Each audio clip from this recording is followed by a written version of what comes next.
ദൈവ തിരുനാമത്തിന് മഹത്വം ഉണ്ടാകട്ടെ.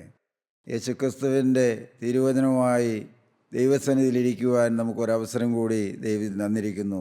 ദൈവത്തെ നമുക്ക് സ്തുതിക്കാം, സ്തോത്രം ചെയ്യാം. അല്പസമയത്തെ ചിന്തയ്ക്കായിട്ട് നമുക്ക് തിരുവചനത്തിൽ നിന്നൊരു വാക്യം വായിക്കാം. എഫേസ്യർക്ക് എഴുതിയ ലേഖനം 1-ാം അധ്യായത്തിൻ്റെ 7-ാമത്തെ വാക്യം നമുക്ക് വായിച്ചു കേൾക്കാം. അവനിൽ നമുക്ക് അവൻ്റെ രക്തത്താൽ അതിക്രമങ്ങളുടെ മോചനമെന്ന വീണ്ടെടുപ്പുണ്ട്. ദൈവത്തിൻ്റെ സ്തോത്രം. അവനിൽ നമുക്ക് അവൻ്റെ രക്തത്താൽ അതിക്രമങ്ങളുടെ മോചനമെന്ന വീണ്ടെടുപ്പുണ്ട്. യേശുക്രിസ്തുവിൻ്റെ രക്തം കൊണ്ട് മനുഷ്യ ജീവിതത്തിൽ സാധ്യമായിരിക്കുന്ന കാര്യങ്ങളാണ് നാം ചിന്തിക്കുന്നത്. അവൻ്റെ രക്തത്താൽ പാപമോചനമുണ്ട്. നമുക്കറിയാം, യേശുക്രിസ്തു കാൽവറിയിൽ തൻ്റെ ജീവൻ നമുക്ക് വേണ്ടി യാഗമായി അർപ്പിച്ചു എന്ന്. ദൈവത്തിന് സ്തോത്രം. പ്രിയപ്പെട്ടവരെ, യേശുക്രിസ്തു കാൽവറിയിൽ കുറ്റമില്ലാത്ത രക്തം ചിന്തിയതുകൊണ്ട് പാപിയായ മനുഷ്യനെന്ന് പാപമോചനം പ്രാപിക്കുവാനും വീണ്ടെടുപ്പ് പ്രാപിക്കുവാനും സമാധാനം അനുഭവിക്കുവാനും ഈ ലോക ജീവിതത്തിൽ തന്നെ ആയിരിക്കുമ്പോൾ വരുവാനുള്ള ലോകത്തെക്കുറിച്ചുള്ള പ്രത്യാശയോടെ ജീവിക്കുവാനും മനുഷ്യൻ യേശുക്രിസ്തുവിൻ്റെ രക്തം മൂലം ഇന്ന് സാധിക്കുന്നു. ദൈവത്തിന് സ്തോത്രം. യേശുക്രിസ്തു ക്രൂശിൽ മരിച്ചില്ലായിരുന്നെങ്കിൽ മനുഷ്യനെന്ന് സമാധാനമോ പാപമോചനമോ വീണ്ടെടുപ്പോ ലഭിക്കുകയില്ല. എന്നാൽ കർത്താവായ യേശുക്രിസ്തു കാൽവറിയിൽ അവൻ്റെ രക്തം നമുക്ക് വേണ്ടി ചിന്തി. അവനിൽ നമുക്ക് അവൻ്റെ രക്തത്താൽ അതിക്രമങ്ങളുടെ മോചനമെന്ന വീണ്ടെടുപ്പുണ്ട്. ദൈവത്തിൻ്റെ സ്തോത്രം.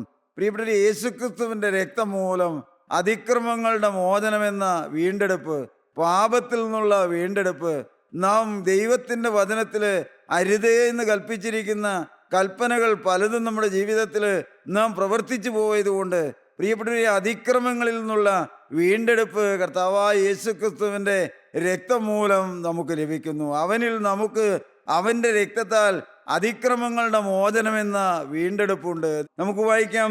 1 യോഹന്നാൻ 1:7 നമുക്ക് വായിക്കാം. അവൻ വെളിച്ചത്തിലിരിക്കുന്നത് പോലെ നാം വെളിച്ചത്തിൽ നടക്കുന്നുവെങ്കിൽ നമുക്ക് തമ്മിൽ കൂട്ടായ്മയുണ്ട്.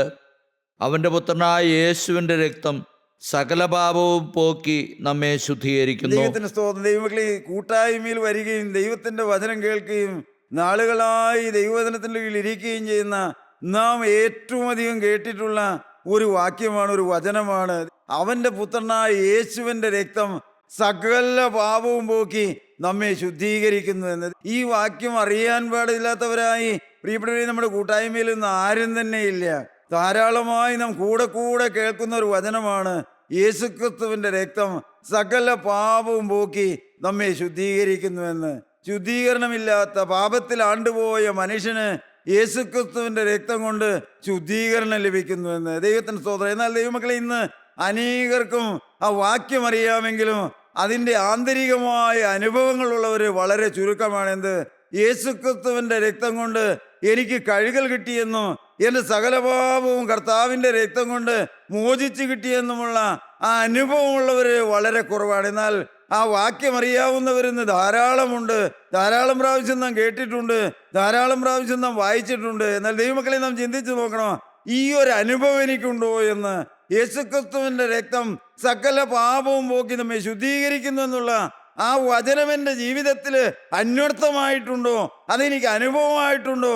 അതിൻ്റെ അനുഭവം ഞാൻ സന്തോഷത്തോടെ അനുഭവിക്കുന്നുണ്ടോ എന്ന് ഞാൻ യോഗ്യനായതുകൊണ്ടല്ല, ഞാൻ പാപം ചെയ്യാത്തത് കൊണ്ടല്ല, എൻ്റെ ജീവിതത്തിൽ കുറവുകളില്ലാഞ്ഞുകൊണ്ടല്ല, പിന്നെയോ യേശുക്രിസ്തുവിൻ്റെ രക്തം സകല പാപവും പോക്കി നമ്മെ ശുദ്ധീകരിക്കുമെന്നുള്ള ആ തിരുവചനത്തിൻ്റെ അടിസ്ഥാനത്തിൽ എനിക്ക് യേശുക്രിസ്തുവിൻ്റെ രക്തത്താൽ പാപമോചനം കിട്ടിയിട്ടുണ്ട് എന്ന്, ഞാൻ യേശുക്രിസ്തുവിൻ്റെ രക്തം മൂലം ഇന്ന് വീണ്ടെടുക്കപ്പെട്ട ദൈവവേദലാണെന്നുള്ള ആ ഉറപ്പ് നമുക്കുണ്ടോ ദൈവമക്കളെ? അനേകർക്ക് ഇന്നതില്ല.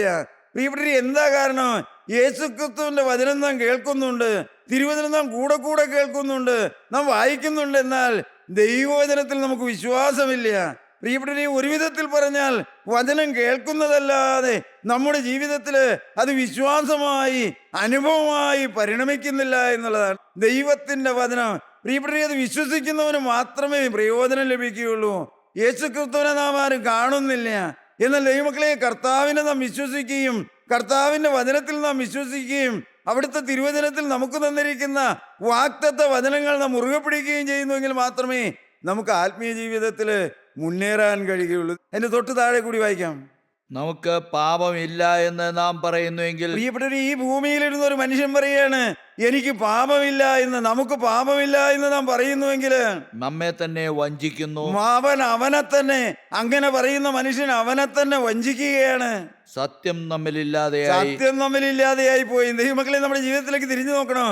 നമ്മുടെ ആരുടെയെങ്കിലും ഹൃദയത്തിൽ അങ്ങനെയുള്ള ചിന്തയുണ്ടോ? എനിക്കൊരു പാപവുമില്ല, ഞാൻ നീതിമാനാണ്, മറ്റുള്ളവരൊക്കെ പാപികളാണ്, അവരെക്കാളൊക്കെ ഞാൻ ശ്രേഷ്ഠനാണെന്നുള്ള ഒരു ചിന്ത നമ്മുടെ ഹൃദയത്തിന്റെ ഉള്ളിലുണ്ടെങ്കിൽ പരിശുദ്ധാത്മാവ് രേഖപ്പെടുത്തി വെച്ചിരിക്കുകയാണ്. അങ്ങനെ ചിന്താഗതിയുള്ളവൻ അവനെ തന്നെ വഞ്ചിക്കുകയാണ്. അവൻ ആത്മീയ അന്ധതയിലേക്ക് പോയിക്കൊണ്ടിരിക്കുകയാണ്. അന്ധകാരത്തിലാണ് ജീവിതമെന്ന്. പ്രിയപ്പെട്ടവരെ, പാപമില്ല എന്ന് ഒരു മനുഷ്യന് പറയാൻ കഴിയുകയില്ല എന്ന് തിരുവചനം നമ്മെ ഓർപ്പിക്കുകയാണ്. എന്നാൽ മനുഷ്യന് പാപത്തിന്റെ മേൽ ജയമുണ്ട്. പാപം വരുന്ന മനസാക്ഷിയിൽ കഴുകൽ പ്രാപിക്കുന്ന അനുഭവമുണ്ട്. എന്നാൽ പ്രിയപ്പെട്ടവരെ, പാപമില്ല, ഞാൻ തികഞ്ഞവനാണെന്ന് ഒരു മനുഷ്യൻ പറയാൻ തുടങ്ങിയാൽ അവൻ ആത്മീയ അന്ധതയിലാണെന്ന്. പ്രിയപ്പെട്ടവരെ, അവന്റെ പുത്രനായ യേശുവിന്റെ രക്തം സകല പാപവും പോക്കി നമ്മെ ശുദ്ധീകരിക്കുന്നു. ദൈവമക്കളെ, ഈ ഒരു അനുഭവം നിങ്ങൾക്കില്ലെങ്കിൽ നിങ്ങൾ കർത്താവിന്റെ പാദപീഠത്തിൽ ഇരിക്കണം. കർത്താവേ, നിന്റെ തിരുവചനം ധാരാളമായി ഞാൻ കേട്ടിട്ടുണ്ട്, നിന്റെ വചനം ഞാൻ വായിച്ചിട്ടുണ്ട്, നിന്റെ രക്തത്തിന് കഴുകാൻ കഴിയാത്ത ഒരു പാപമില്ല എന്ന് കൂടെ കൂടെ ഞങ്ങൾ കേൾക്കുന്നുണ്ട്. എന്നാൽ കർത്താവേ, എനിക്ക് അങ്ങനെ ഒരു അനുഭവമില്ലല്ലോ എന്ന്, എൻ്റെ കർത്താവേ, എനിക്ക് ശരിയായ ഒരു സമാധാനമില്ലല്ലോ എന്ന്, എനിക്കൊരു പ്രത്യാശയില്ലല്ലോ എന്ന്, യേശു എൻ്റെ പാപമെല്ലാം കഴുകി തന്നു എന്നുള്ള ആ ഉറപ്പെനിക്കില്ലല്ലോ എന്ന്. ദൈവമക്കളെ, നിങ്ങൾ കുരിശിൻ്റെ വീട്ടിൽ ഇരിക്കണം. നാം എത്ര കേട്ടതുകൊണ്ടോ, എത്ര കാലം കൂട്ടായ്മയിൽ വന്നതുകൊണ്ടോ, ഏതെല്ലാം ദൈവമക്കളെ നമുക്ക് പരിചയമുണ്ടെന്ന് പറഞ്ഞാലോ, എന്തെല്ലാം വേലകൾ നാം ചെയ്യുന്നുണ്ടെന്ന് പറഞ്ഞാലോ, പ്രിയപ്പെട്ടവരെ, ഒരു കാര്യം ഉറപ്പാണെന്ത്? വ്യക്തിപരമായി പാപമോചനത്തിന്റെ സൗഖ്യം അനുഭവിക്കാൻ കഴിയുന്നില്ലെങ്കിൽ നമ്മുടെ നിത്യത എവിടെയായിരിക്കും പ്രിയപ്പെട്ടവരെ? നമ്മുടെ ഭാവി എന്തായിരിക്കും പ്രിയപ്പെട്ടവരെ? നമുക്ക് സമാധാനത്തോടെ ജീവിക്കാൻ കഴിയുമോ? യേശുക്രിസ്തു കുരിശിൽ രക്തം ചിന്തിയത് കൊണ്ട് ഒരു മനുഷ്യനിൽ നിന്ന് പാപമോചനം ലഭിക്കുന്നു. യേശുക്രിസ്തു കുരിശിൽ തന്നെ രക്തം ചിന്തിയത് കൊണ്ട് ഒരു മനുഷ്യന് സമാധാനം പ്രാപിക്കാൻ കഴിയുന്നു. യേശുക്രിസ്തു തന്റെ ക്രൂശിൽ രക്തം ചിന്തിയത് കൊണ്ട് പ്രത്യാശയോടെ ജീവിക്കാൻ കഴിയുന്നു. പ്രിയപ്പെട്ടവരെ, പ്രത്യാശ ഈ ലോകത്തിലുള്ള പ്രത്യാശ മാത്രമല്ല, പിന്നെയോ വരുവാനുള്ള പ്രത്യാശ, യേശുക്രിസ്തുവിന്റെ രാജ്യത്തിലേക്ക് പ്രവേശനമുണ്ടെന്നുള്ള ആ പ്രത്യാശ. ദൈവമക്കളെ, ഇന്ന് ചിന്തിച്ചു നോക്കണം, നമുക്ക് ആ പ്രത്യാശയുണ്ടോ എന്ന്. നാം ഇന്ന് നിരാശയോടെയാണോ ജീവിക്കുന്നതെന്ന്? നാം ഇന്ന് നെടുവീർപ്പോടെയാണോ ജീവിക്കുന്നതെന്ന്? ഇതെല്ലാം കേൾക്കുന്നതിനേക്കാൾ ഉപരിയായി നാം നമ്മെ തന്നെ ശോധന ചെയ്യാറുണ്ടോ? പ്രിയപ്പെട്ടവരെ, നാം പാപം ചെയ്തിട്ടില്ല എന്ന്, അല്ലെങ്കിൽ എനിക്ക് പാപമില്ല എന്ന് പറയുന്നുവെങ്കിൽ ഞാൻ എന്നെ തന്നെ വഞ്ചിക്കുകയാണെന്ന്. കൊലോസ്യർക്ക് എഴുതിയ ലേഖനം 1-ാം അധ്യായത്തിന്റെ 14-ാമത്തെ വാക്യം നമുക്ക് വായിക്കാം. അവനിൽ നമുക്ക് പാപമോചനെന്ന വീണ്ടെടുപ്പുണ്ട്. അവനിൽ നമുക്ക് പാപമോചനമെന്ന വീണ്ടെടുപ്പുണ്ട്. എഫെസ്യ ലേഖനത്തിൽ നാം വായിച്ചു, അവന്റെ രക്തത്താൽ അതിക്രമങ്ങളുടെ മോചനമെന്ന വീണ്ടെടുപ്പുണ്ട്. പ്രിയപ്പെട്ടവരെ, യേശുക്രിസ്തുവിന്റെ രക്തത്താല് പാപമോചനമുണ്ട്, അതിക്രമങ്ങളിൽ നിന്ന് മോചനമുണ്ട്. നാം ഓരോരുത്തരും ഇതെല്ലാം സ്വന്തം ജീവിതത്തില് അനുഭവമാക്കേണ്ടതാണ്. ദൈവമക്കളെ, ദാവീദ് 32-ാം സങ്കീർത്തനത്തിൽ പറയും, എന്റെ ലംഘനം ക്ഷമിച്ചു കിട്ടി, എന്റെ പാപം മറച്ചു കിട്ടി, ഞാനൊരു ഭാഗ്യവാനാണെന്ന്.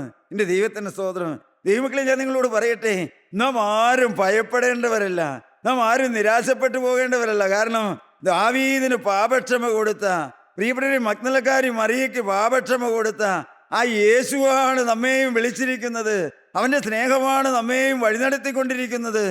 ഏത് പാപിക്കും മോചനമുണ്ട്. ദൈവമക്കളെ, ദാവീദ് 32-ാം സങ്കീർത്തനത്തിന്റെ 5-ാമത്തെ വാക്യത്തിൽ പറയും, ഞാൻ എൻ്റെ ലംഘനങ്ങളെ യഹോവയോട് ഏറ്റു പറയുമെന്ന് ഞാൻ പറഞ്ഞു, അപ്പോൾ അവൻ എൻ്റെ പാപത്തിന്റെ കുറ്റം ക്ഷമിച്ചു തന്നു എന്ന്. ദൈവമക്കളെ, അതാണ് ദൈവത്തിന്റെ സ്നേഹം. ഞാൻ എൻ്റെ പാപം ഏറ്റുപറയുമെന്ന് പറഞ്ഞപ്പോൾ തന്നെ എൻ്റെ പാപം ക്ഷമിച്ചു തന്നു എന്ന് ദാവീദ് പറയുകയാണ്. ദൈവമക്കളെ, ഞാൻ നിങ്ങളോട് പറയട്ടെ, ഒരു മനുഷ്യന് ആ വിശ്വാസമില്ലെങ്കിൽ എത്ര കാലം വചനം കേട്ടാലും ഒരു പ്രയോജനം എന്ത്? ഞാൻ ഏറ്റുപറഞ്ഞ, അനുതാപത്തോടെ ഏറ്റുപറഞ്ഞ, ഇനി എൻ്റെ ജീവിതത്തിൽ വരികയില്ല കർത്താവേ എന്ന് തീരുമാനത്തോടെ ഏറ്റുപറഞ്ഞ എൻ്റെ പാപമെല്ലാം എൻ്റെ കർത്താവ് ക്ഷമിച്ചു തന്നെന്നുള്ള ആ ഉറപ്പില്ലെങ്കിൽ നമുക്കൊരിക്കലും ക്രിസ്തീയ ജീവിതം നയിക്കാൻ കഴിയുകയില്ല. ആത്മീയ ജീവിതത്തിൽ ഒരു പടി പോലും മുന്നേറാൻ കഴിയുകയില്ല. ദൈവത്തിൻ്റെ സ്തോത്രം. പ്രിയപ്പെട്ടവരെ, നമുക്ക് പാപമോചനത്തിൻ്റെ സൗഖ്യമുണ്ടോ? നമുക്ക് ഹൃദയത്തിൽ സ്വസ്ഥതയുണ്ടോ? നമുക്ക് പ്രത്യാശയുണ്ടോ? ദൈവത്തിൻ്റെ സ്തോത്രം. അവനിൽ നമുക്ക് അവന്റെ രക്തത്താൽ പാപമോചനമുണ്ട്. നമുക്ക് വായിക്കാം മത്തായിയുടെ സുവിശേഷം 26-ാം അധ്യായത്തിന്റെ 28-ാമത്തെ വാക്യം വായിക്കും. ഇത് അനേകർക്ക് വേണ്ടി പാപമോചനത്തിനായി ചൊരിയുന്ന പുതിയ നിയമത്തിനുള്ള എൻ്റെ രക്തം. പ്രിയപ്പെട്ടവരെ, യേശുക്രിസ്തു തന്നെ അവസാന അത്താഴത്തിൽ പറയുകയാണ്, ഇത് അനേകർക്ക് വേണ്ടി പാപമോചനത്തിനായി ചൊരിയുന്ന പുതിയ നിയമത്തിലുള്ള എൻ്റെ രക്തമാകുന്നു എന്ന്. ദൈവത്തിന്റെ സ്തോത്രം. പ്രിയപ്പെട്ടവരെ, മാനവരാശിയുടെ പാപത്തിന് പരിഹാരമായിട്ട് കാൽവറിയിൽ ചിന്തപ്പെടാൻ പോകുന്ന എൻ്റെ രക്തമാണെന്ന്. ദൈവമക്കളെ, അത്താഴത്തില് കർത്താവ് അപ്പവും പാനപാത്രമെടുത്ത് വാഴ്ത്തി നുറുക്കി തൻ്റെ പ്രിയപ്പെട്ട ശിഷ്യന്മാർക്ക് കൊടുത്തു പറഞ്ഞതാണ്, ഇത് അനേകർക്ക് വേണ്ടി പാപമോചനത്തിനായി ചൊരിയപ്പെടുന്ന പുതിയ നിയമത്തിലെ എൻ്റെ രക്തമാകുന്നു എന്ന്. ദൈവമക്കളെ, യേശു മരണത്തിന് മുമ്പ് തന്നെ നമ്മെ ഓർപ്പിക്കുകയാണ് എന്ത്? എൻ്റെ രക്തം മാനവരാശിയുടെ പാപത്തിന് പരിഹാരമാണ്, മോചനമാണെന്ന്. ഞാൻ ഒരു കാര്യം ചേർത്ത് പറയും ദൈവമക്കളെ, ഇന്ന് ഏറ്റവും അധികം തെറ്റിദ്ധരിക്കപ്പെടുകയും മനുഷ്യൻ അന്ധതയിലൂടെ പോവുകയും ചെയ്യുന്ന ഒരു വചനമാണ്. പ്രിയപ്പെട്ടവരെ, സഭകളെന്ന് പഠിപ്പിക്കും, എൻ്റെ മാംസം തിന്നുകയും എൻ്റെ രക്തം കുടിക്കുകയും ചെയ്യുന്നവൻ ഒരു നാളും മരണം കാണുകയില്ല എന്ന്, അവൻ നിത്യജീവനിൽ കടക്കുമെന്ന്. ദൈവമക്കളെ, ഇന്ന് പാപം വിടാതെ, അശുദ്ധി വിടാതെ, മദ്യപാനം വിടാതെ, ഇഷ്ടക്കുറവ് വിടാതെ, കുടുംബകലഹം വിടാതെ, ഭാര്യയും ഭർത്താവുമായി ഐക്യമില്ലാതെ, മക്കളുമായിട്ട് പൊരുത്തമില്ലാതെ, പ്രിയപ്പെട്ടവരെ, ഈ ലോകത്തിലെ ഭിന്നതകളും വഴക്കും വൈരാഗ്യം എല്ലാം ഹൃദയത്തിലിരിക്കെ എൻ്റെ യേശുവിൻ്റെ പരിശുദ്ധമായ തിരുശരീര രക്തങ്ങൾ അനുഭവിച്ചുകൊണ്ട് സഹോദര, നീ ഒരിക്കലും ദൈവരാജ്യത്തിൽ എത്തുകയില്ല. നിന്റെ പാപമെല്ലാം എണ്ണി എണ്ണി ഏറ്റുപറഞ്ഞ് അനുതാപത്തിന്റെ കണ്ണുനീരോടെ കർത്താവിന്റെ കാൽപാദം കഴുകിയെങ്കിൽ മാത്രമേ നിനക്ക് പാപമോചനം കിട്ടുകയുള്ളൂ. ഈ ലോകത്തിൽ ഇതൊക്കെ നടക്കും, ഇതൊക്കെ ചടങ്ങായിട്ട് നടത്താം പ്രിയപ്പെട്ടവരെ. എന്നാൽ നിത്യതയിലേക്കുള്ള പ്രവേശനം കിട്ടണമെങ്കിൽ നമ്മുടെ പാപത്തെ ഓർത്ത് നാം അനുദപിക്കണം. അനുതാപത്തിന്റെ കണ്ണുനീരുണ്ടോ സഹോദര? കൂട്ടായ്മക്കാരാ, ചോദിക്കട്ടെ, എത്ര കാലമായി നീ യേശുവിന്റെ കാൽപാദം ഒന്ന് ചുംബിച്ചിട്ട്, നീ അവന്റെ കാൽപാദം ഒന്ന് മൊത്തിയിട്ട്, മകനെ നീ അവന്റെ കുരിശിലേക്ക് നോക്കാറുണ്ടോ? നിനക്കുന്നതിന് സമയമുണ്ടോ? നിനക്ക് യേശു ഒരു വിഷയമാണോ? ജീവിത വിശുദ്ധി ഒരു വിഷയമാണോ? പാപം കൂടാതെ ജീവിക്കണം എന്നുള്ള ഒരു തീരുമാനവും സമർപ്പണവും ഉണ്ടോ സഹോദര? ഇല്ലെങ്കിൽ എന്ത് ആത്മീയ ജീവിതം, എന്ത് കൂട്ടായ്മ ജീവിതം? ദൈവമക്കളെ, ഇന്ന് അനേകർക്ക് ഗൗരവബോധമില്ല, അനേകർക്ക് ദൈവഭയമില്ല. ഇന്നെല്ലാം അഴിഞ്ഞുപോയ, ലൂസായി പോയ ഒരു അനുഭവത്തിലാണ്. ദൈവമക്കളെ, ഈ എളിയവനായ ഞാൻ പറയും, ഞാൻ എൻ്റെ ചെറുപ്പകാലത്ത് പ്രിയപ്പെട്ട ദൈവദാസൻ പറഞ്ഞ ആ പപ്പ എന്ന ദൈവദാസൻ വന്ന കാലമൊക്കെ, അന്ന് ഞാൻ കൊച്ചുകുട്ടിയാണെങ്കിലും കൂട്ടായ്മയിൽ ഞാൻ വന്നിട്ടുണ്ട്. പ്രിയപ്പെട്ടവരെ, അന്ന് ഞാൻ കണ്ട ചില കാഴ്ചകളൊക്കെ ഇപ്പോഴും ഞാൻ അയവിറക്കാറുണ്ട്. ദൈവത്തിന് സ്തോത്രം. ദൈവമക്കളെ, അന്ന് ഇത്ര വലിയ ജനക്കൂട്ടമൊന്നുമില്ല. വരുന്നവര് പ്രാർത്ഥനാലയത്തിന്റെ ഉള്ളിലേക്ക് കയറിയാൽ ദൈവമക്കളെ, അന്ന് കസേരയൊന്നുമില്ല. കസേരയിലിരിക്കുന്ന പാവമാണെന്നല്ല, എല്ലാവരും മുഴങ്കാലിലായിരിക്കുന്നത്. ദൈവമക്കളെ, ഞാൻ കണ്ടിട്ടുണ്ട്, വരുമ്പോൾ മുതൽ തീരുന്നതുവരെയും മുഴങ്കാലിലിരിക്കുന്നവര്, അനുതാപത്തിന്റെ കണ്ണുനീരുള്ളവര്. ദൈവമക്കളെ, ഒന്നുകൂടി പറഞ്ഞാൽ ദൈവഭയമുള്ളവര്. ദൈവമക്കളെ, ഞാൻ വേദനയോടെ പറയും, ഇന്ന് ദൈവഭയം കുറഞ്ഞുപോയി. ഇന്ന് ആരുടെ കുറ്റവും പറയാം, എന്തു കുറവും പറയാം, ആരെയും വിമർശിക്കാം, എന്തിനേയും ചോദ്യം ചെയ്യാം. പ്രിയപ്പെട്ടവരെ, ഒരു നിയന്ത്രണമില്ലാത്ത ഒരു കാലയളവിലാണ് നാം ജീവിക്കുന്നത്. ദൈവമക്കളെ, ഞാൻ പറയട്ടെ, അവനവൻ തന്നെത്താനെ ക്രമീകരിക്കണം. എനിക്ക് തെറ്റുപറ്റരുത്, ഞാൻ ആരുടെയും കാര്യം പറഞ്ഞ് എനിക്ക് പാപം വരരുത്, മറ്റുള്ളവരുടെ ജീവിതത്തിലേക്ക് കടന്നു ചെന്ന് എൻ്റെ ആത്മാവിന് കേടുപറ്റരുത്. ദൈവമക്കളെ, വളരെ കരുതുള്ള ജീവിതമാണ് ക്രിസ്തീയ ജീവിതം. ഇന്ന് ജീവിക്കുന്ന പോലെ ഒന്നും ജീവിച്ചാൽ സ്വർഗരാജ്യത്തിലെത്തുമെന്ന് നാം ചിന്തിക്കരുത് പ്രിയപ്പെട്ടവരെ. വളരെ കരുതലോടെ, ഒരു തെറ്റുപറ്റരുതെന്നുള്ള നിഷ്ഠയോടെ, പ്രിയപ്പെട്ടവരെ, അണമുറിയാതെ യേശുക്രിസ്തുവിനെ പിൻപറ്റെങ്കിൽ മാത്രമേ നമുക്ക് ദൈവരാജ്യത്തിലെത്താൻ കഴിയുള്ളൂ. ദൈവമക്കളെ, കാലങ്ങൾ കഴിയുമ്പോൾ ലൂസായി പോകുന്നതല്ല ആത്മീയ ജീവിതം. വർഷങ്ങൾ എത്ര കഴിഞ്ഞാലും സഹോദര, യേശുവിന് മാറ്റമില്ല, അവന്റെ വചനങ്ങൾക്ക് മാറ്റമില്ല, അവൻ തന്ന പ്രമാണങ്ങൾക്ക് മാറ്റമില്ല. പാപം കൂടാതെ ജീവിക്കണമെന്ന് കർത്താവ് നമുക്ക് പ്രമാണം തന്നിട്ടുണ്ടെങ്കിൽ പാപം വിട്ട് ജീവിച്ചേ മതിയാകൂ. പ്രിയപ്പെട്ടവരെ, അശുദ്ധിയോട് യാത്ര പറഞ്ഞേ മതിയാകുള്ളൂ, കുടുംബകലകം മാറ്റിയേ മതിയാകുള്ളൂ. ഞാൻ അത്ഭുതത്തോടെ ഓർക്കുകയാണ് ദൈവമക്കളെ, ഈ കൂട്ടായ്മയിൽ വംശങ്ങൾ, നാളുകൾ, എത്രയോ വർഷങ്ങൾ വന്ന് വചനം കേട്ടവർക്ക് ഇന്നും മദ്യപാനം വിടാൻ കഴിയുന്നില്ല. അവരിന്നും അതിൽ വീണു പോകുന്നുവെന്ന്. ദൈവമക്കളെ, ഞാൻ അത്ഭുതത്തോടെയാണ് അതൊക്കെ ഓർക്കാറ്. ദൈവമക്കളെ, ഈ ലോകത്തിലെ അനേക പാപങ്ങളിൽ പെട്ടുപോയ ഒരു നിസ്സാരനാണ് നിങ്ങളുടെ മുമ്പിൽ നിൽക്കുന്നത്. ഞാൻ പലപ്പോഴും ചിന്തിക്കാറുണ്ട്, എനിക്ക് ഈ തിരുവചനം പറയാൻ എന്താ യോഗ്യതയെന്ന്, യേശുക്രിസ്തുവിനെ സാക്ഷിക്കാൻ എന്താ യോഗ്യതെന്ന്. ദൈവമക്കളെ ഞാൻ പറയട്ടെ, എനിക്ക് ഒരേ ഒരു യോഗ്യതയുള്ളൂ. എൻ്റെ യേശു എനിക്ക് വേണ്ടി അവൻ്റെ കുറ്റമില്ലാത്ത രക്തം കാൽവറിയിൽ ചിന്തി എന്നുള്ളത്. ദൈവമക്കളെ, എനിക്ക് അനേക പാപങ്ങളുണ്ടായിരുന്നു. എന്നാൽ ദൈവമക്കളെ, ഞാൻ എൻ്റെ ഈ നിസ്സാരമായ ആയുസ് യേശു ക്രിസ്തുവിൻ്റെ വചനം കേട്ട് സമർപ്പിച്ച അന്ന് തൊട്ട് ഇന്ന് വരെയും പ്രകടമായ ഒരു പാപവും എന്നെ തൊടാതെ കാത്തെന്നെ പരിപാലിച്ച യേശു ജീവിക്കുന്നുണ്ട്. ദൈവമക്കളെ, ഞാൻ നല്ലവനായതുകൊണ്ടൊന്നുമല്ല, അവൻ്റെ കൃപ എനിക്ക് കിട്ടിയെന്ന് ഞാൻ പറയും. അവൻ്റെ കരുണയുടെ കരം എന്നെ വെച്ചു എന്ന് ഞാൻ പറയും. ദൈവമക്കളെ, ഞാൻ വീഴാതെ, തകർന്നു പോകാതെ, ഞാൻ പിന്മാറിപ്പോകാതെ എന്നെ കാക്കുന്ന, എന്നെ കരം പിടിച്ച് നടത്തുന്ന യേശു ജീവിക്കുന്നുണ്ട്. ദൈവമക്കളെ, അവൻ പണ്ടെങ്ങോ ജീവിച്ച് മൺമറഞ്ഞു പോയവനല്ല. ദൈവമക്കളെ, ഞാൻ ഉയരത്തിലേക്ക് കണ്ണുയർത്തുമ്പോൾ എൻ്റെ കണ്ണുനീര് കാണുന്ന, എൻ്റെ പ്രാർത്ഥന കേൾക്കുന്ന, എൻ്റെ വേദനകൾ ഒപ്പിയെടുക്കുന്ന, എൻ്റെ ഭാരവിഷയങ്ങൾ ഇറക്കി വെക്കുമ്പോൾ എനിക്ക് ആശ്വാസം തരുന്ന ഒരു ക്രിസ്തു ജീവിക്കുന്നുണ്ട്. ദൈവമക്കളെ, നാം യേശു ക്രിസ്തുവിൻ്റെ രക്തത്തിൽ ആശ്രയിക്കണം. ഞാൻ ചേർത്ത് പറയും ദൈവമക്കളെ, ഇനി നിങ്ങൾക്ക് എന്തെങ്കിലും ഒരു പാപം അറിയാതെ വന്നുപോയി എന്നിരിക്കട്ടെ, ആരും നിരാശപ്പെട്ടു പോകേണ്ട കാര്യമില്ല. യോഹന്നാന്റെ ലേഖനം 2-ാം അധ്യായത്തിന്റെ 2-ാമത്തെ വാക്യവും വായിക്കുമ്പോൾ കാണാം, എൻ്റെ കുഞ്ഞുങ്ങളെ, നിങ്ങൾ പാപം ചെയ്യാതിരിപ്പാൻ ഞാനത് നിങ്ങൾക്ക് എഴുതുന്നു.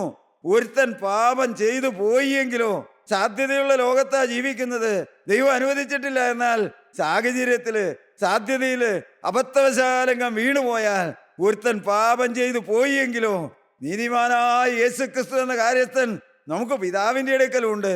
അവൻ എന്തിനാ അവിടെ ഇരിക്കുന്നത്? അവൻ നമ്മുടെ പാപങ്ങൾക്ക് പ്രായശ്ചിത്തമാകുന്നു. നമ്മുടേതിന് മാത്രമല്ല, സർവ്വലോകത്തിൻ്റെ പാപത്തിനും തന്നെ. ദൈവമക്കളെ, ഞാൻ വീഴാറുണ്ട്, ചിലപ്പോഴൊക്കെ എനിക്ക് തെറ്റുപറ്റാറുണ്ട്, എൻ്റെ ആത്മീയ ജീവിതം മങ്ങിപ്പോകാറുണ്ട്, തിരുസാന്നിധ്യം മാറിപ്പോകാറുണ്ട്. ദൈവമക്കളെ, അപ്പോഴൊക്കെ ഞാൻ നിരാശപ്പെട്ടു പോകാറില്ല. കാരണം എൻ്റെ കുറവുകളെയൊക്കെ ഏറ്റുപറയുമ്പോൾ എന്നെ യഥാസ്ഥാനപ്പെടുത്തുന്ന, എന്നെ കഴുകുന്ന ആ യേശുവിൻ്റെ സ്നേഹം. ദൈവമക്കളെ, നിങ്ങൾ ആരും നിരാശപ്പെടണ്ട. നിങ്ങൾക്ക് എത്ര തെറ്റുപറ്റിയാലും പ്രിയപ്പെട്ടവരെ ചെല്ലാം. കർത്താവ് പറഞ്ഞത് എങ്ങനെയാ? 7 വട്ടം ക്ഷമിച്ചാൽ മതിയോ എന്ന് ചോദിച്ചേ. എൻ്റെ കർത്താവ് പറഞ്ഞു 7 അല്ല 70 വട്ടം ക്ഷമിക്കണമെന്ന്.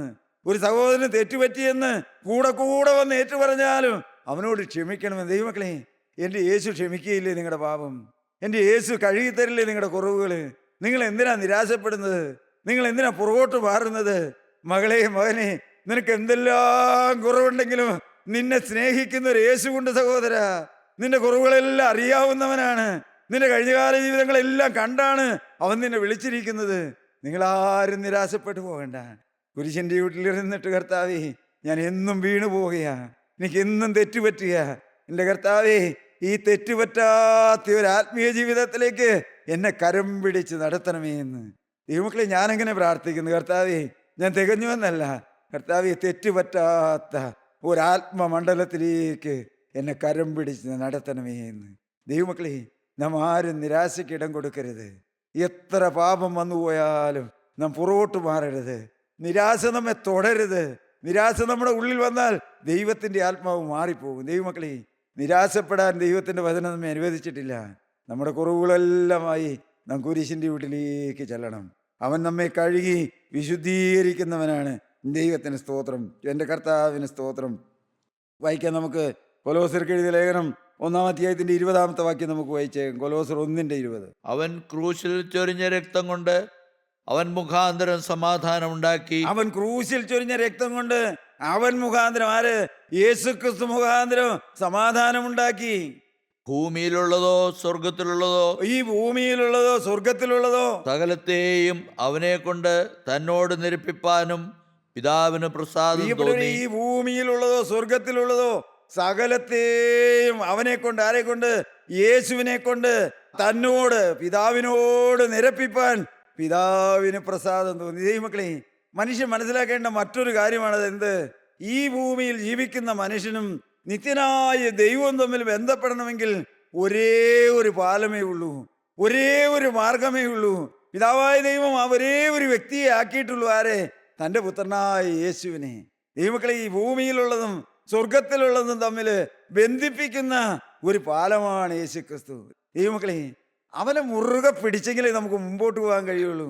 അവനാണ് രക്ഷകനെന്നും അവനാണ് എൻ്റെ വീണ്ടെടുപ്പുകാരെന്നും അവനാണ് എനിക്ക് വേണ്ടി കുരിശിൽ മരിച്ചതെന്നുമുള്ള ആ ധൈര്യവും ഉറപ്പും വിശ്വാസവും നമുക്കുണ്ടെങ്കിലേ നമുക്ക് മുമ്പോട്ട് പോകാൻ കഴിയുള്ളൂ. സകലത്തെയും പിതാവിനോട് നിരപ്പിച്ച ഒന്നിപ്പിക്കുന്നവനാണ് കർത്താവായ യേശു ക്രിസ്തു. നമുക്ക് വായിക്കാം ഉൽപ്പത്തി പുസ്തകം 3-ാമത്തെ വാക്യം വായിക്കാം.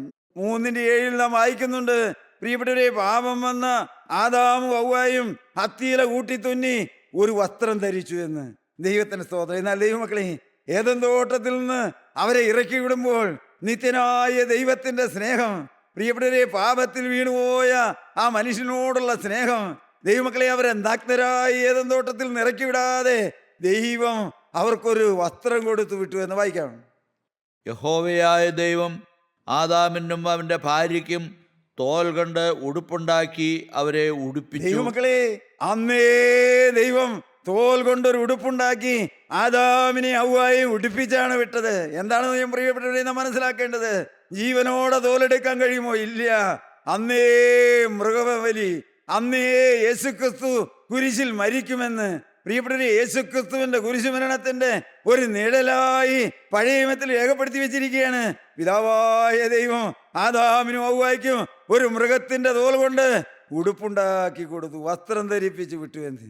ദൈവമക്കളെ, നൂറ്റാണ്ടുകൾ കഴിഞ്ഞ് പ്രിയപ്പെട്ടവരെ, നഗ്നനായ, പാപമൂലം നഗ്നത വന്നുപോയ, അന്ധകാരത്തിൽ ആണ്ടുപോയ, ദൈവത്തിൽ നകന്നുപോയ മനുഷ്യനെ ദൈവത്തോട് അടുപ്പിക്കാൻ തൻ്റെ പുത്രനായ യേശുവിനെ കാൽവരിയിൽ യാഗമായി അർപ്പിച്ചു. പ്രിയപ്പെട്ടവരെ, യേശു പാപത്തിന് വേണ്ടി മരിച്ചു.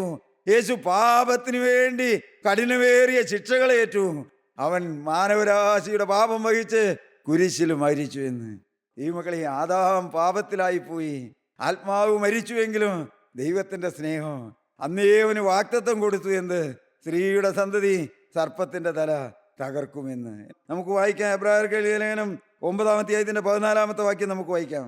ആട്ടുകൊറ്റന്മാരുടെയും കാളകളുടെയും രക്തവും മലിനപ്പെട്ടവരുടെ മേൽ തളിക്കുന്ന പശുഭസ്മവും. ദൈവത്തിന് സ്തോത്രം. ആട്ടുകൊറ്റന്മാരുടെയും കാളകളുടെയും രക്തവും മലിനപ്പെട്ടവരുടെ മേൽ തളിക്കുന്ന, പാപം വന്നവരുടെ മേൽ തളിക്കുന്ന പശുഭസ്മവും ജഡീക ശുദ്ധി വരുത്തുന്നു. പ്രിയപ്പെട്ടവരെ, അന്നത്തെ യാഗങ്ങളും അതിന്റെ കാര്യങ്ങളൊക്കെയാണ് രേഖപ്പെടുത്തി വെച്ചിരിക്കുന്നത്. ആ ആട്ടുകൊറ്റന്മാരുടെയും കാളകളുടെയും രക്തവും, പ്രിയപ്പെട്ടവരെ, മലിനപ്പെട്ടവരുടെ മേൽ തളിക്കുന്ന പശുഭസ്മമെല്ലാം ജഡീക ശുദ്ധി വരുത്തിയിരുന്നു എന്ന്, പുറമേ അവർക്ക് ഒരു സമാധാനം കിട്ടിയിരുന്നു എന്ന്. എന്നാൽ താഴോട്ട് വായിക്കാം. എങ്കിൽ നിത്യാത്മാവിനാൽ ദൈവത്തിന് തന്നെത്താൻ നിഷ്കളങ്കനായി അർപ്പിച്ച ക്രിസ്തുവിൻ്റെ രക്തം ജീവനുള്ള ദൈവത്തെ ആരാധിപ്പാൻ നിങ്ങളുടെ മനസാക്ഷിയെ നിർജീവ പ്രവൃത്തികളെ പോക്കി എത്രയധികം ശുദ്ധീകരിക്കും. തന്നെത്താൻ നിഷ്കളങ്കനായി അർപ്പിച്ച ക്രിസ്തുവിന്റെ രക്തം ജീവനുള്ള ദൈവത്തെ ആരാധിപ്പാൻ നിങ്ങളുടെ മനസാക്ഷിയെ നിർജീവ പ്രവൃത്തികളെ പോക്കി എത്രയധികം ശുദ്ധീകരിക്കും. ദൈവമക്കളെ, ആ ആടുകളുടെയും കാളകളുടെയും പശുപസ്മെല്ലാം കൊണ്ട് പാപത്തിന് പരിഹാരം വരുത്തിയൊരു കാലമുണ്ടെന്നാൽ ആ അധ്യായത്തിൽ തന്നെ പറയുന്നുണ്ട്, അന്നത്തെ മനുഷ്യന് ഹൃദയത്തിൽ ശരിയായൊരു മാനസാന്തരം കിട്ടിയിരുന്നില്ല എന്ന്. അതിന്റെ 9-ാമത്തെ വാക്യം നമുക്ക് വായിച്ചു കേൾക്കാം. ആ കൂടാരം ഈ കാലത്തേക്ക് ഒരു സദൃശ്യമത്രേ. അതിനെ ഒത്തവണ്ണം ആരാധനക്കാരന് മനസാക്ഷിയിൽ പൂർണ്ണ സമാധാനം വരുത്തുവാൻ കഴിയാത്ത വഴിപാടും യാഗവും അർപ്പിച്ചു പോകുന്നു. ഈ യാഗങ്ങളെല്ലാം യേശുക്രിസ്തുവിന്റെ കുരിശിലെ യാഗത്തിലേക്കാണ് വിരൽ ചൂണ്ടുന്നത്. എന്നാൽ അവിടെ രേഖപ്പെടുത്തി വെച്ചിരിക്കുകയാണ്, അങ്ങനെ യാഗങ്ങളൊക്കെ അർപ്പിച്ചുവെങ്കിലും ആ മനുഷ്യന് മനസാക്ഷിയിൽ പൂർണ്ണ സമാധാനം വരുത്താനായി യാഗങ്ങൾക്ക് കഴിഞ്ഞിരുന്നില്ല എന്ന്. എന്നാൽ ഞാൻ താഴെ വായിച്ചു കേട്ടു, യേശുക്രിസ്തുവിന്റെ രക്തം മനുഷ്യന്റെ ഹൃദയത്തെ നിർജീവ പ്രവൃത്തികളെ പോക്കി യേശുവിനെ, ദൈവത്തെ ആരാധിപ്പാൻ തക്കവണ്ണം എത്ര അധികമായി ശുദ്ധീകരിക്കുമെന്ന്. യേശുക്രിസ്തുവിന്റെ രക്തം മൂലം പ്രിയപ്പെട്ടവരെ ഹൃദയ നൈർമല്യം ലഭിക്കുമെന്ന്. ഒരു വാക്യം കൂടി നമുക്ക് വായിക്കാം. യേശുക്രിസ്തുവിന്റെ രക്തം മൂലം നമുക്ക് അതിപരിശുദ്ധ സ്ഥലത്തേക്കുള്ള പ്രവേശനം സാധ്യമാക്കി തന്നിരിക്കുന്നു. എബ്രായ ലേഖനം 10-ാം 19-ാമത്തെ വാക്യം മുതൽ വായിക്കാം. അതുകൊണ്ട് സഹോദരന്മാരെ, യേശു തന്റെ ദേഹം എന്ന തിരുശീലയിൽ കൂടി നമുക്ക് പ്രതിഷ്ഠിച്ച ജീവനുള്ള പുതുവഴിയായി, യേശു തന്റെ ദേഹം എന്ന തിരുശീലയിൽ കൂടി നമുക്ക് ജീവനുള്ള ഒരു പുതുവഴി കാൽവരിയിൽ തുറന്നു വെച്ചിരിക്കുകയാണ്. വായിക്കാം. തന്റെ രക്തത്താൽ, യേശുവിന്റെ രക്തത്താല് വിശുദ്ധ മന്ദിരത്തിലേക്കുള്ള പ്രവേശനത്തിന് ധൈര്യവും ദൈവാലയത്തിന്മേൽ ഒരു മഹാപുരോഹിതനും നമുക്കുള്ളതുകൊണ്ട്. എന്തുകൊണ്ടാ?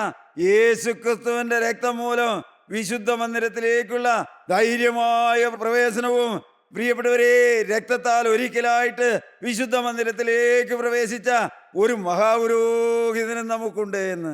എൻ്റെ ദൈവത്തിന് സ്തോത്രം. ദൈവമക്കളെ, നാം ആ മഹാപുരോഹിതനെ കണ്ടുമുട്ടിയിട്ടുണ്ടോ? ഇനിയൊരു യാഗം വേണ്ട സഹോദര, ഇനിയൊരു നേർച്ച വേണ്ട സഹോദര, ഇനി നിന്റെ പുണ്യപ്രവൃത്തികളോ തീർത്ഥാടനങ്ങളോ ഒന്നും വേണ്ട സഹോദര. ഒരു ഉരുണ്ടു നേർച്ചയിന്ന് കഴിക്കേണ്ട സഹോദര.